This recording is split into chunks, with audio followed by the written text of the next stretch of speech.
All right, so hello and welcome back. So we are taking a look, continuing our thing, part two of the Napoleon of basically the French Marshals by Epic History TV. Their original videos in the description. Skipping past the intro that we have seen, if you want to see that one as part one.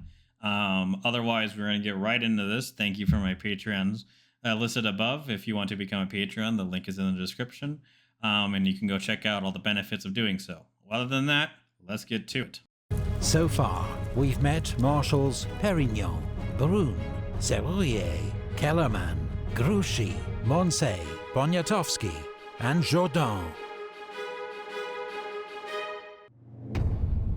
18. Marshal Bernadotte. Marshal Bernadotte at 18. Hey, I might have something to say on this. I can only say that Bernadotte let me down.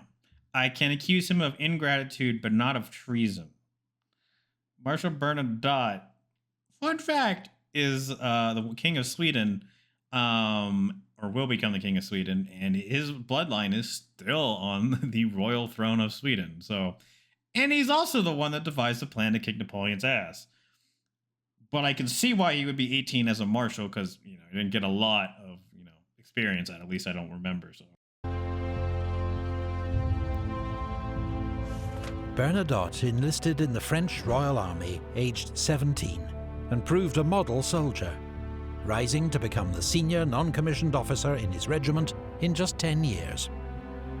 The French Revolution and active service opened the door to rapid promotion.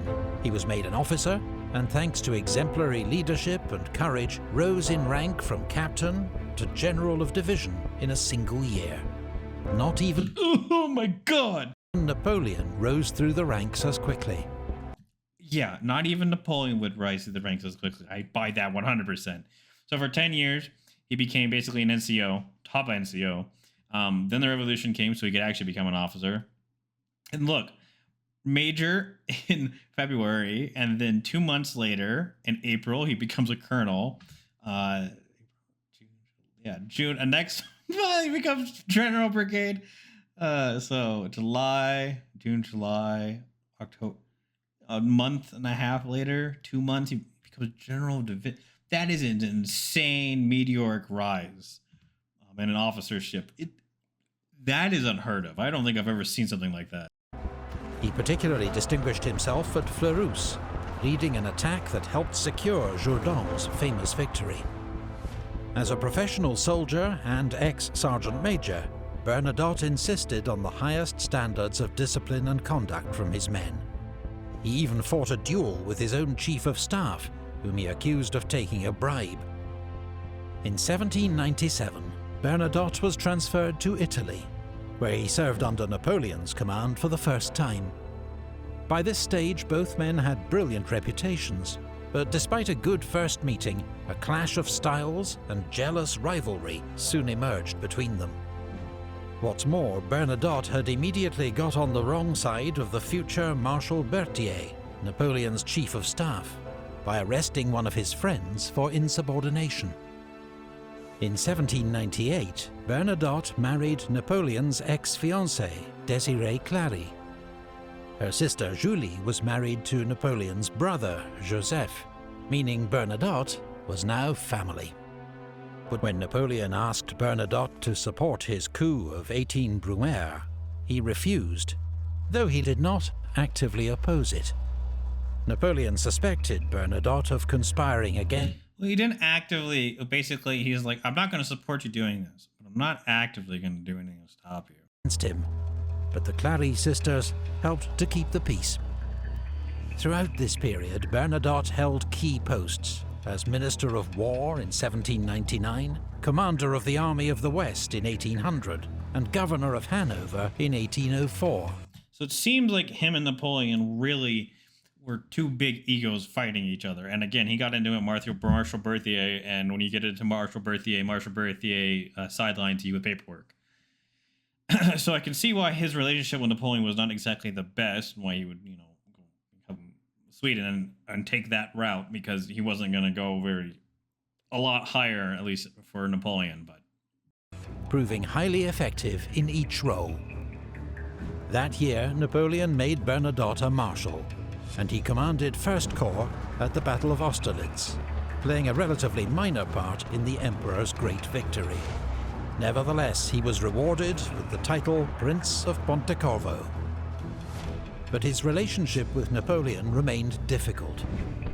In 1806, as Napoleon took on Prussia, Bernadotte was blamed for failing to support Marshal Davout at the Battle of Auerstedt, and was nearly court-martialed.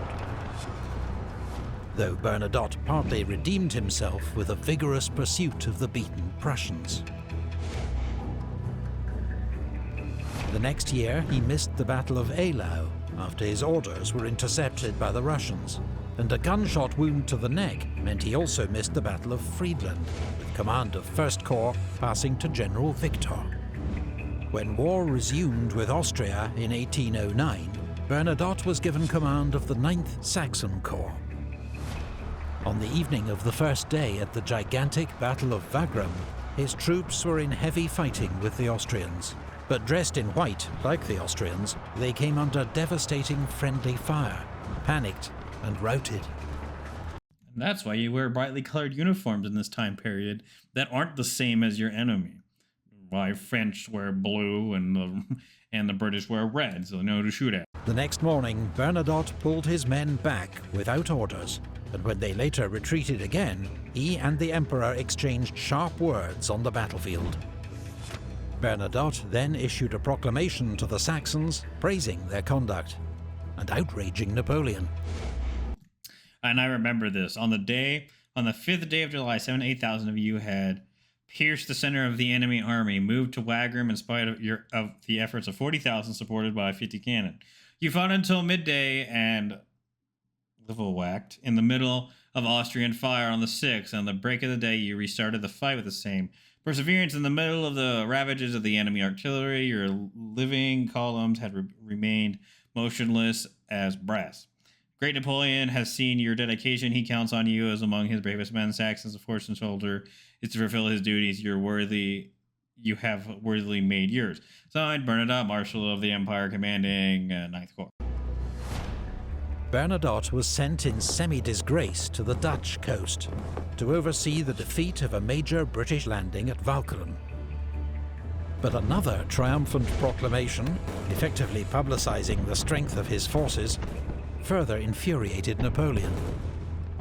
In an unlikely twist of fate in 1810, Swedish politicians invited Bernadotte to become Crown Prince of Sweden.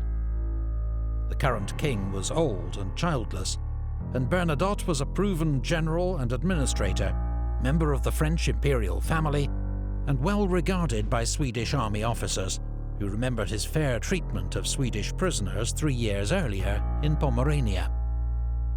Napoleon was at first bemused, remarking that he could think of other marshals who were better qualified.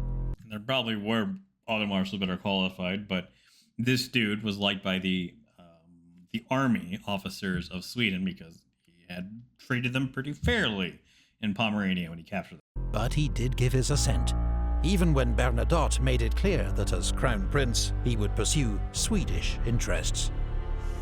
He was true to his word.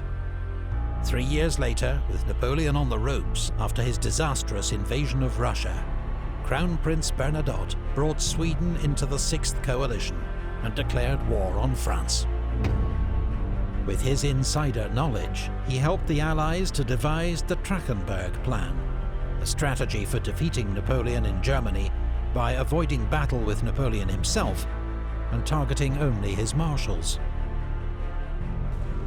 In September, Bernadotte defeated former comrades Marshals Oudinot and Ney at Dennewitz. 5 weeks later, he played a major role in the great Allied victory at Leipzig. But he was slow to arrive, which he was criticized about. Maybe because he didn't want to fight his old friend. There's a lot of reasons that could go on, but he was slow to arrive, which the Allies did criticize him on. Major role in the great Allied victory at Leipzig. Bernadotte's legacy would prove the most lasting of any of Napoleon's marshals. The royal house of Bernadotte sits on the Swedish throne to this day. Bernadotte was labelled a traitor by Napoleon's supporters, though not by Napoleon himself. He was unquestionably a gifted soldier and administrator, but his personality clash and long-running feud with the Emperor meant he was never a great marshal. So again, if it wasn't just if we weren't just ranking the marshals, I probably would rank him higher. Like if we're ranking on, I don't know, people that served with Napoleon, he'd probably be higher. Or people that fought against Napoleon, anyway, he'd be higher. But as a marshal, I can see why he didn't exactly stand out too much compared to the others. But he did, ultimately help the Allies a lot to actually kick Napoleon's ass. So. 17. Marshal Augereau. His courage, his outstanding virtues, elevated him far above the crowd. But honor, titles, and money plunged him back into it. That's not exactly the most good review by Napoleon. Augereau had, by his own account, an eventful younger life, serving at various times with the French, Russian and Prussian armies, deserting or being kicked out of all three in dubious circumstances. He briefly earned a living in Dresden as a fencing master, with a feared reputation as a duelist. He embraced the French Revolution and joined a volunteer cavalry regiment known as the German Legion, before holding various staff and training roles where his experience in the regular Prussian army proved valuable. Promoted to general, Augereau... I think he's the only marshal, and I guarantee he's the only marshal that served in 3 different armies. served in the Eastern Pyrenees, where his flair for tactics and bold, decisive action helped win a series of victories over the Spanish. Later serving in Italy under Napoleon, Augereau proved a highly effective divisional commander. The future emperor's reports were glowing. Strong character, firmness, energy, has the habit of war, liked by his men, and lucky. In 1796, Augereau played a leading role in Napoleon's victories over the Austrians at Castiglione and Arcole. In fact, the painting of Augereau's heroism at Arcole Bridge long predates the more famous version by Vernet, in which Napoleon takes centre stage, and is an even greater work of fiction. That's actually pretty funny. Because General Augereau was actually leading it, and then Napoleon would come later in 1826, far after Napoleon. I think he's already dead by this point. He didn't live that long after 1815. And in 1798, Napoleon wasn't first consul yet. Augereau's standing among fellow generals, however, was damaged by an enthusiasm for looting to rival General Brune, while others were irritated by his loud and boastful manner. Augereau was known to be a reliable Republican, and in 1797 Napoleon sent him to Paris to be the military muscle for the coup of 18 Fructidor. This was an army-backed purge of pro-royalist politicians threatening to restore the French monarchy. A brief spell in charge of the Army of the Rhine demonstrated that Augereau was not suited for high command, as his unruly entourage and obsession with plunder caused chaos at headquarters.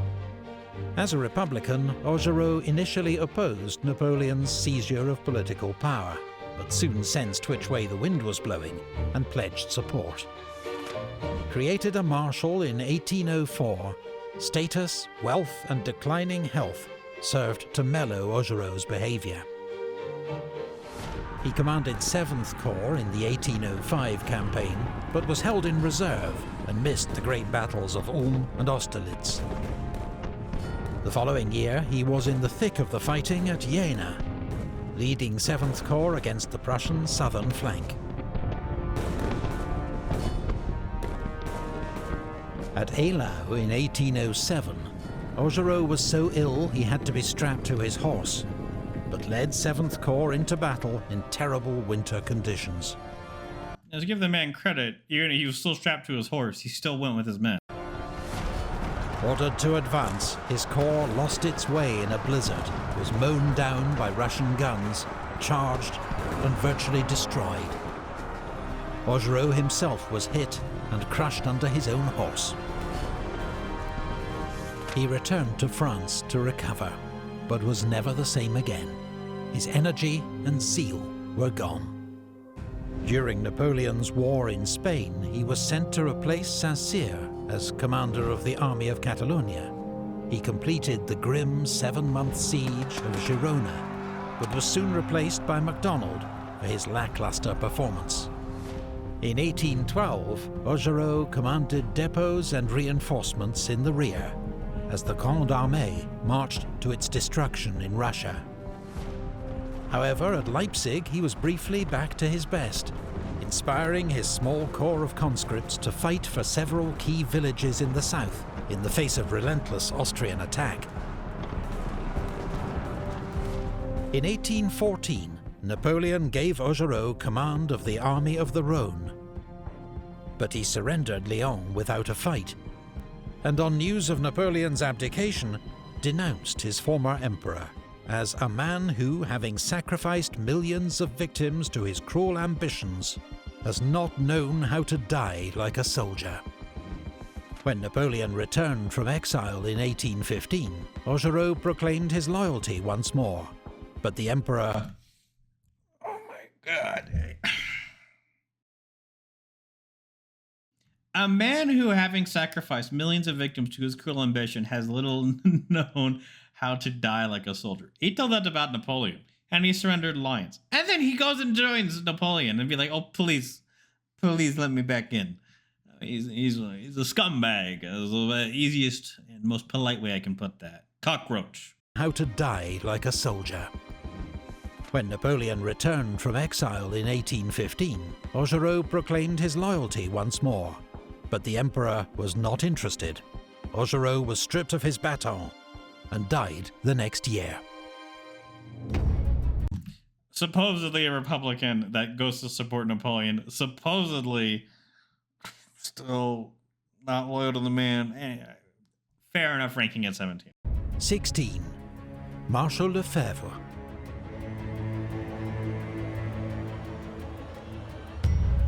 A truly brave man who does not concern himself with maneuvers on his left and right, but thinks only of fighting well and is not afraid to die. Kind of like Marshal Ney, Marshal Lefebvre. François Lefebvre was a sergeant with 16 years' service in the elite Garde Française when the French Revolution broke out. When the Guard was disbanded, he became an officer in the Paris National Guard and received the first of many wounds protecting the royal family from an angry mob. Every inch the soldier, the Revolutionary Wars brought Lefebvre opportunity for active command. So he enlisted into the Guard. So remember, these are Guard soldiers, so they're very tall, and you have to be pretty good to join these units. Even so, he's a professional soldier of a soldier. And he enlisted in 1773, and 1789 he's commissioned in the Paris National Guard after that unit got disbanded. Then he was a captain in 1792. So that's almost 20 years to be a captain. Again, not aristocracy. That's about as high as you can get. But French Revolution will change that. And rapid promotion. In just 2 years, he rose from captain to general, establishing a reputation as a formidable division. That's kind of insane, but still, he's been in the army, God, at that point, 23 years almost. Divisional commander, a good tactician, brave, energetic, and attentive to the needs of his men. His chief of staff, the future Marshal Soult, acknowledged that he learned much from Lefebvre's example. In 1799, Lefebvre commanded the Paris military district. Not much impressed by politicians, when Napoleon asked him to support a coup, he was all for it, declaring, "Yes, let's throw the lawyers into the river." In 1804, Napoleon made Lefebvre an honorary marshal. Honorary because Napoleon assumed Lefebvre would prefer a quiet life in the Senate after a decade's active service with the scars to prove it. But he'd underestimated Lefebvre, who pleaded for a frontline role. So the Emperor gave him command of the Imperial Guard Infantry for the Jena campaign. Remember, he was in the Guard for the king previously, and now he's in charge of the Guard for Napoleon, so... Next year, Lefebvre commanded the siege of Danzig, inspiring the troops of 10th Corps by leading one counterattack in person. After the successful conclusion of the siege, Napoleon awarded Lefebvre the title Duke of Danzig. Lefebvre's record as a corps commander was mixed. In Spain, he exasperated Napoleon by twice ignoring orders. But in 1809, when Archduke Charles of Austria launched a sudden attack on Bavaria, Lefebvre's Bavarian 7th Corps was crucial in slowing the enemy advance, until Napoleon arrived to take charge. Yeah, because Berthier was in charge, and Berthier had absolutely no damn idea what to do with Army High Command. He could not do it. He could do orders very well, and he was a very good chief of staff, but Army Command, oh my god, no.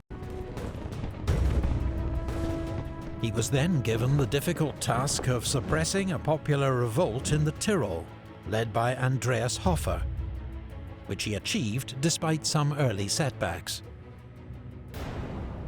For the invasion of Russia, Lefebvre commanded the infantry of the Old Guard. During the retreat from Moscow, the 57-year-old Marshal insisted on marching on foot at the head of the Guard all the way. At the end of the retreat, he was devastated to learn that his son, a 27-year-old general, was among nearly 100,000 men who had not survived the march.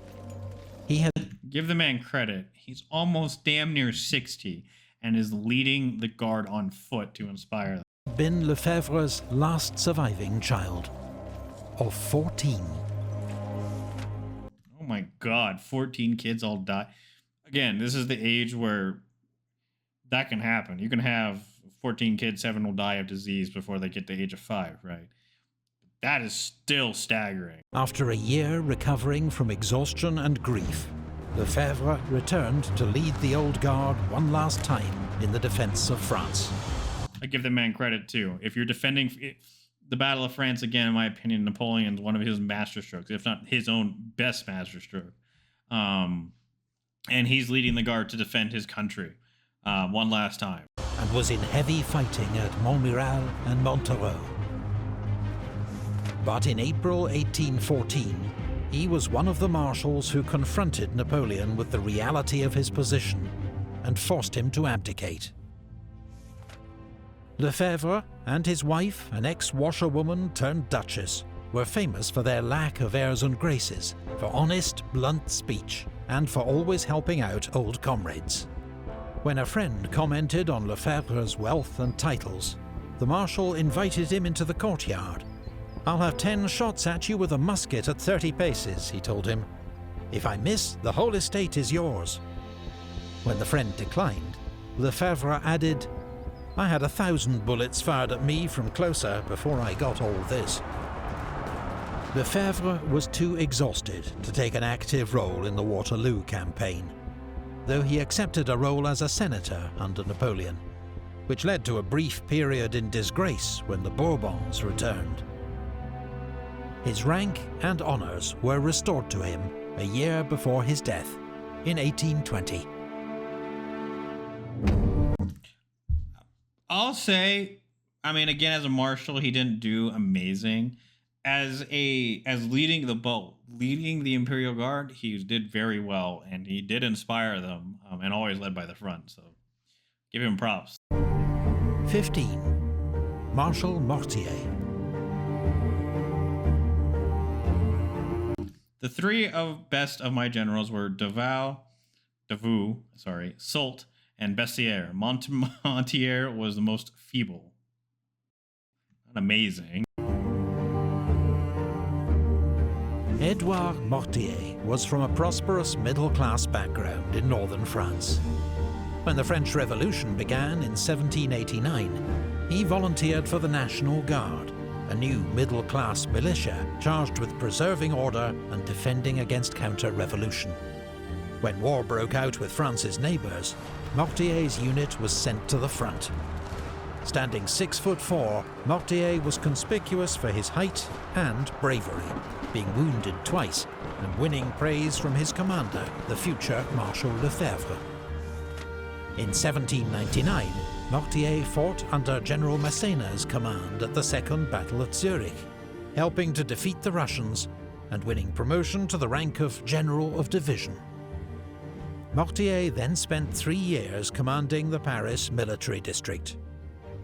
His efficiency impressed the new First Consul, Napoleon Bonaparte, who chose him for an important mission in 1803, the occupation of Hanover, a German state belonging to the Hanoverian kings of Britain, with whom France was, once more, at war. Mortier carried out this assignment with tact and diplomacy, ensuring the occupation was unopposed. This delighted Napoleon, who rewarded him a year later with the rank of Marshal.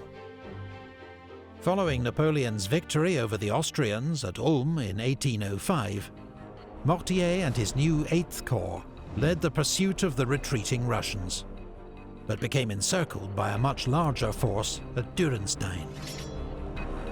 Mortier fought his way out of the trap with a nighttime bayonet charge, a remarkable escape, but his corps suffered heavy losses. Mortier and 8th Corps were in a supporting role for the Jena campaign of 1806. But the next year at Friedland, his corps played an important role holding Napoleon's left wing, as the Emperor inflicted a devastating defeat on the Russians. Mortier was well liked by all, and almost uniquely did not engage in feuds and rivalries with the other marshals. And that is very unique, and especially to be liked by all of them. That's impressive. Oudinot was a particular friend. In East Prussia, their party trick was to snuff out the candles with pistol shots. They always paid generous compensation for damage caused. In 1808, Mortier joined Napoleon for the invasion of Spain and commanded 5th Corps at the brutal siege of Zaragoza. He then helped win a series of victories over Spanish forces, including the crushing victory at Ocaña, operating alongside another friend, Marshal Soult. Mortier was recalled to France to organize and train the Young Guard, a new junior unit of the Imperial Guard, made up of the best conscripts from each year's intake. And they were the shock troops that were used basically by Napoleon as basically fire brigades or fire units. And then the middle guard will be created, which will drain the old guard and the young guard of officers. And the middle guard shouldn't have existed. Change my mind, but don't change my mind. The middle guard should not have existed. The young guard and the old guard? Sure, not the middle guard. Mortier led the Young Guard in Russia in 1812, but was powerless to prevent the Corps' destruction on that campaign.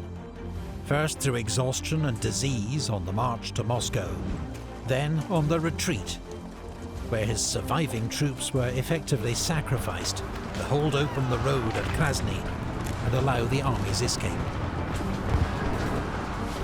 Mortier continued to command the Young Guard during Napoleon's campaigns in Germany and France, and was never far from the action.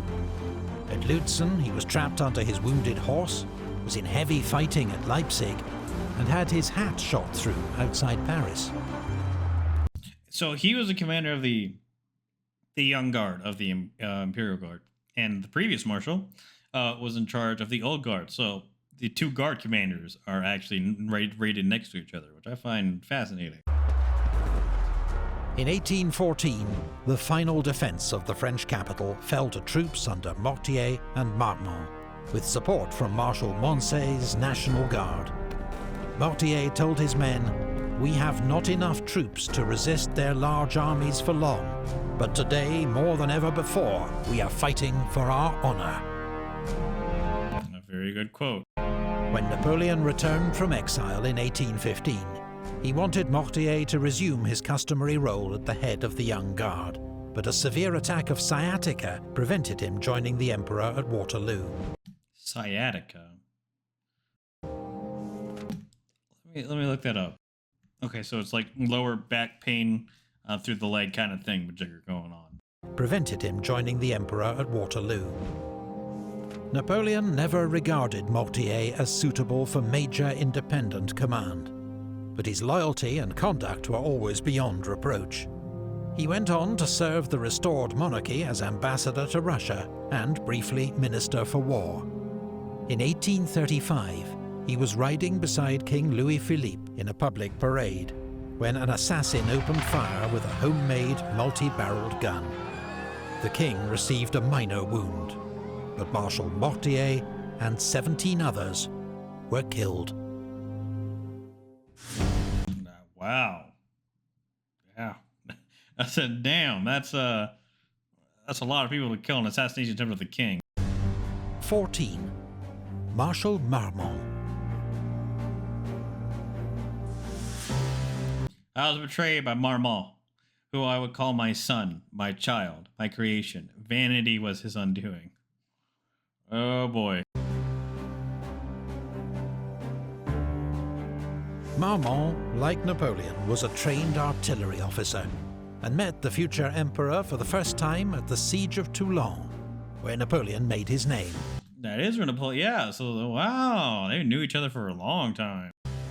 They formed a friendship, and when Napoleon was given command of the French army in Italy, he took Major Marmont with him as an aide-de-camp. So basically his personal assistant. So let's see, minor noble makes sense, and he was commissioned as a sub-lieutenant, 1st Artillery Regiment in 1792.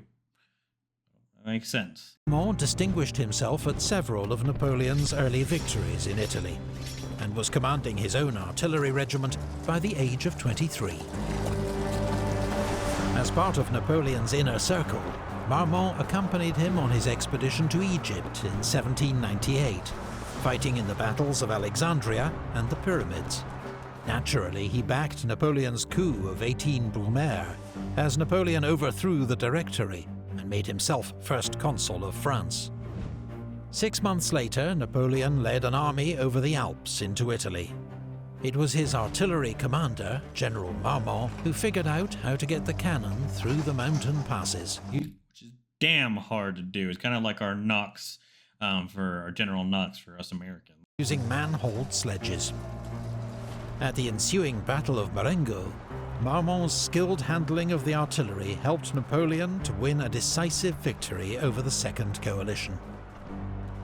2 years later, Marmont was made Inspector General of Artillery, working with Napoleon to implement reforms that improved firepower, mobility and supply. Marmont was bitterly disappointed not to be among the first marshals created in 1804. But he was still only 29, and Napoleon assured him that time was on his side. He was further frustrated in 1805, when his corps was sent to guard the army's strategic southern flank, and so missed the great victory at Austerlitz. The spoils of that war included Dalmatia, which Marmont was sent to govern in 1806. Though he lived in extravagant luxury, his reforms and infrastructure projects were so effective that even the Emperor of Austria later admitted, "It's a great pity that Marmont was not in Dalmatia 2 or 3 years longer." A very good administrator. Well, that makes sense, though, because, again, artillery, you actually had to know what you're doing and have an education in some kind of engineering or some kind of background, at least in the British. Same for French, probably. So he was pretty smart, and that shows in his governing ability, let alone his, actual military capability. When war broke out with Austria again in 1809, Marmont marched north with 11th Corps to join Napoleon near Vienna.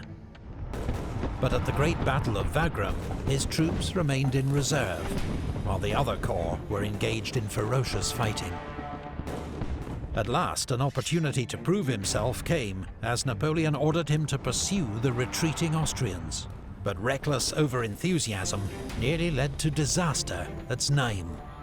A week later, Napoleon created 3 new marshals: MacDonald, Oudinot and Marmont. MacDonald for France, it was said, Oudinot for the army, Marmont for friendship. Napoleon then rather undermined the moment by telling Marmont, "Between ourselves, you've not yet done enough to justify my choice." Why would you do that?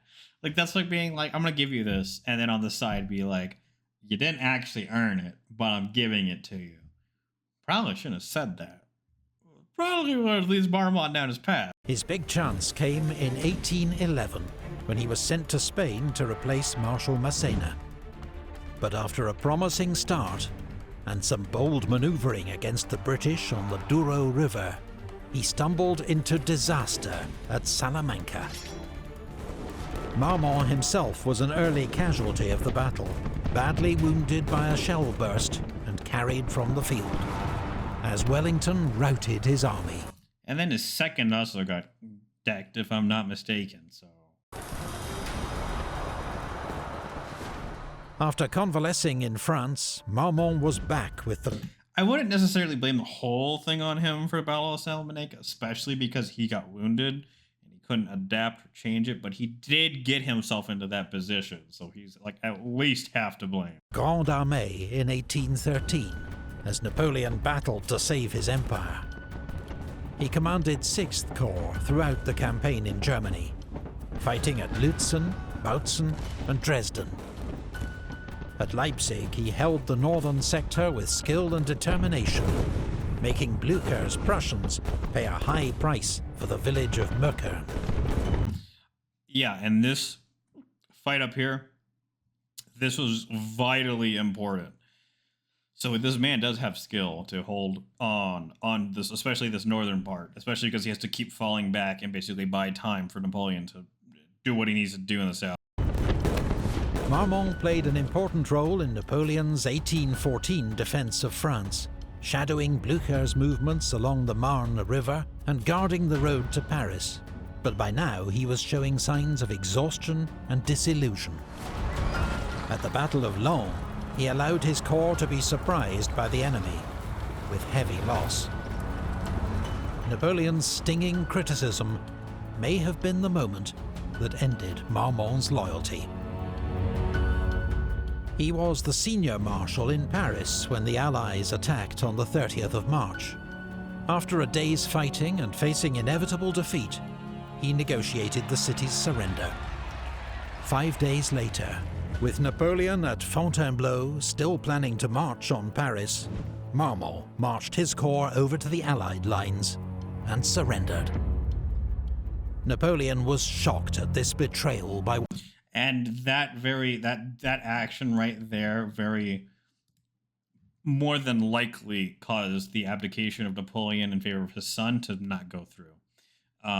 If Marmont sit there, all he had to do was sit there for a few more days, Napoleon could have probably abdicated in favor of his son.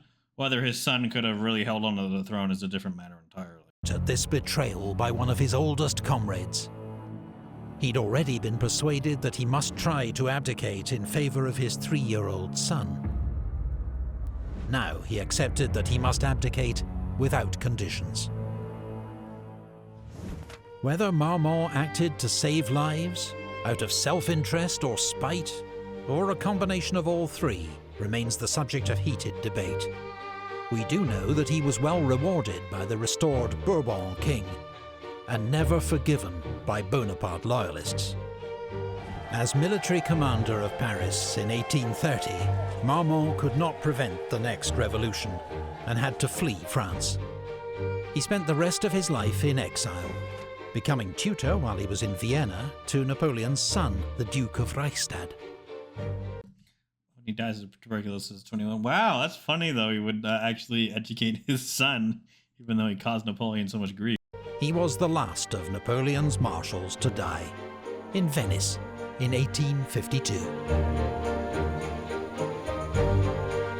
Bernadotte, Augereau, Lefebvre, Mortier, Marmont. 13 down, 13 to go. Join us for part 3, when we'll continue the countdown, coming soon. So Lefebvre and Mortier, so old guard commander and then young guard commander. So I hope you guys like this series, and I'm adding something to it, hopefully. So other than that, up there should be the part for the next part. So part 3, my reaction to that, if that's up. Otherwise, another video you could watch up there. Otherwise, you people have a good day, and I will see you next time.